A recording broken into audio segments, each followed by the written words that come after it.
This question is a reminder that for all of the passage questions, we really should be reading the question before we go into it.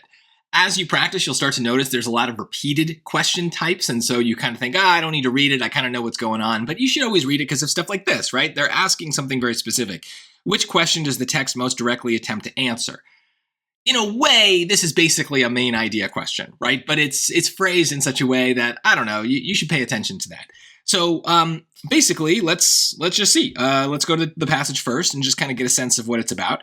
A contraction of you all, the pronoun y'all, has been long used as a plural version of you in the South and in Black communities around the U.S.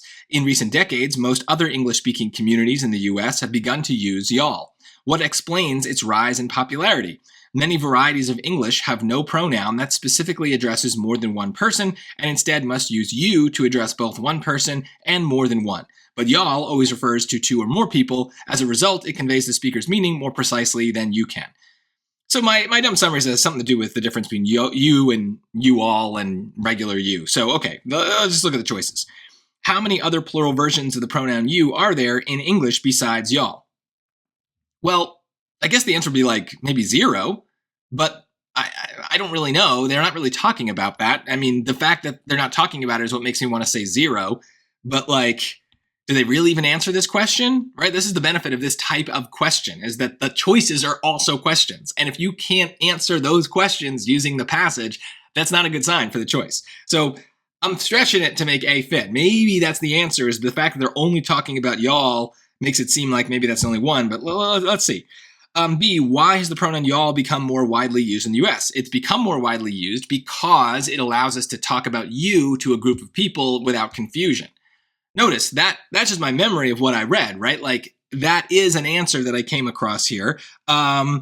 Literally they say, what explains its rise in popularity? Because there's no pronoun that specifically addresses more than one person. So it's clear. Like, notice I have an answer to this. This is almost certainly the right answer to the question. C, when was the first recorded use of the pronoun y'all in the English language? I don't think they say, right? I don't know.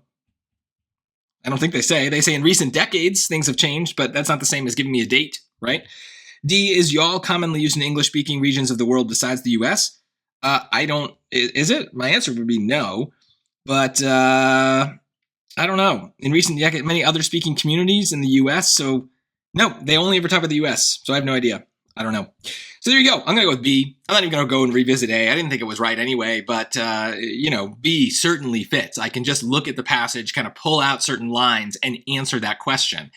Now, this question was set up for us to do this, where the choices are questions, and if we can't answer the question using the passage, then it's wrong.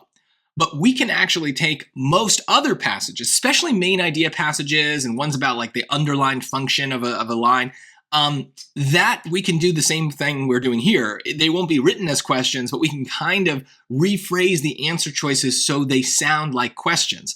And then if we can't answer that question, that's not a good sign for that choice. So you'll see me do that in lots of other videos. Obviously, it's hard to do it here because it's so perfectly set up that way here, but it's a good way of kind of focusing our brain, is if we turn the choices into questions and we can't answer that question, it's not a good sign for the choice. If we can, it's because we're going back to the lines in the passage and we're able to find evidence, because we're always looking for evidence. So try that strategy. Try to think about it this way, of turning choices into questions. It makes it easier to evaluate them.